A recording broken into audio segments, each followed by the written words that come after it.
দর্শক, একটা সহজ হিসাব মেলাই চলুন। ধরুন, বঙ্গবন্ধু হত্যা মামলার কোনো সাজাপ্রাপ্ত খুনি যদি নিজ থেকে বাংলাদেশে এসে বিচারিক প্রক্রিয়ার মুখোমুখি হওয়ার ঘোষণা দিত, তবে সবচেয়ে বেশি কে খুশি হতেন? নিশ্চিতভাবেই শেখ হাসিনা, তার দল এবং বঙ্গবন্ধুর অনুসারীরা, তাই না? কারণ শিকার নিজেই তো ফাঁদে এসে ধরা দিতে চাইছে। কিন্তু আজ দৃশ্যপট সম্পূর্ণ ভিন্ন। যারা শেখ হাসিনাকে উঠতে বসতে খুনি বলে আখ্যা দেয়, তারা কেন তার দেশে ফেরার ঘোষণায় এতটা ভীত? তারা কেন অস্বস্তিতে, তারা কেন অস্থির হয়ে পড়ছে? কেন এই আতঙ্ক? আজ আমরা বিশ্লেষণ করব দেশের বর্তমান রাজনৈতিক পরিস্থিতি, জুলাই সন্ত্রাসের পেছনের বাস্তবতা এবং আগামী কয়েক মাসের সম্ভাব্য চিত্র। শুধু শেখ হাসিনা নন, ক্রিকেটার সাকিব আল হাসানের ঘটনাটি একবার খেয়াল করুন। এতগুলো হত্যা মামলার আসামি সাকিব যখন হাসতে হাসতে বলেন তিনি দেশে ফিরলে গণজোয়ার তৈরি হবে, তখন তাকে দেশে ফিরতে বাধা দেওয়া হলো। তার এই দাবি হাস্যকর কিনা সেটা প্রমাণের সুযোগই তো দেওয়া হলো না। সরকারের তো খুশি হওয়ারই কথা ছিল যে একজন আসামি নিজে এসে ধরা দিচ্ছেন, কিন্তু সাকিব যেন আসতে না পারেন তার জন্য খোদ সরকার বাধা হয়ে দাঁড়ালো। তাকে গ্রিন সিগন্যাল দেওয়া হলো না। ভয়টা কি তবে গণজোয়ারের? শেখ হাসিনার সম্ভাব্য ডিসেম্বরের আগমন এবং অনলাইনে সংবাদ সম্মেলনের ঘোষণাকে কেন্দ্র করে নতুন করে আয়না ঘরের গল্প সামনে আনা হয়েছে। মজার ব্যাপার হলো, প্রথম আলো যখন এই গুম ঘরকে কথিত বলল, তখন অনেকেই সেটাকে ষড়যন্ত্র হিসেবে দেখতে শুরু করলো। তারা এখন কান্নাকাটি করছে এই বলে যে হিটলারের টর্চার সেলকে কেউ কথিত বলার সাহস পেত কিনা।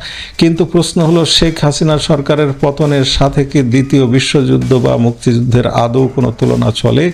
দেশের একটি বিশাল অংশ, অন্তত 55% মানুষ এই জুলাইকে মানে না। তারা এটিকে ষড়যন্ত্র এবং মুক্তিযুদ্ধ বিরোধী শক্তির উত্থান হিসেবেই দেখে। জুলাইয়ের এই বয়ান মূলত বিএনপি, জামাত এবং কিছু নির্দিষ্ট গোষ্ঠীর কাছে টিকে আছে। কিন্তু যে জিনিসের ভিতরে কোনো শক্ত আদর্শ থাকে না, তা খুব দ্রুতই দুর্বল হয়ে যায়। এবার আসুন সুশীল সমাজের দিকে। সাংবাদিক শফিকুল আলমকে অতিথি করে এনেছিলেন দীপ্তি চৌধুরী। তারা জুলাইয়ের অবমাননা নিয়ে প্রশ্ন তুলছেন। কিন্তু যখন জাতীয় পতাকা, জাতীয় সঙ্গীত বা মুক্তিযুদ্ধের অবমাননার মতো ঘটনা ঘটে, তখন এই কথিত সুশীল সমাজ কেন নিশ্চুপ থাকে? আওয়ামী লীগ আমলে ক্ষমতার শীর্ষে থাকা অনেকেই এখন ভুল পাল্টেছেন। মোস্তফা সরওয়ার ফারুকের মতো নির্মাতারা, যাদের বিরুদ্ধে দুর্নীতির প্রসঙ্গ উঠলেই তারা গুম বা জুলাইয়ের ইস্যু সামনে আনেন।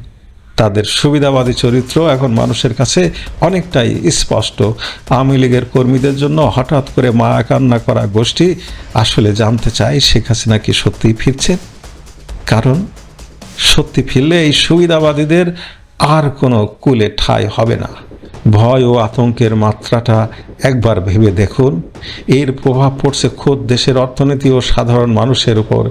গার্মেন্টস ও ভারী শিল্প কারখানাগুলোর একটি বিশাল অংশ আজ বন্ধের পথে বা ধুঁকছে। লক্ষ লক্ষ শ্রমিক বেকার, গ্যাস নেই, তেল নেই। অসম চুক্তির ফলে নিত্য প্রয়োজনীয় দ্রব্যের দাম আকাশ ছোঁয়া। অন্যদিকে আমাদের পররাষ্ট্রনীতিতেও এক অদ্ভুত টানাপোড়েন চলছে। একদিকে সৌদি জোট, চীনের সাথে সম্পর্ক, অন্যদিকে আমেরিকার রাষ্ট্রদূতের সফর এবং ভারতের সাথে টানাপোড়েন। সব মিলিয়ে বাংলাদেশের রাজনীতি আগামী কয়েক মাসের জন্য সম্পূর্ণ আনপ্রেডিক্টেবল।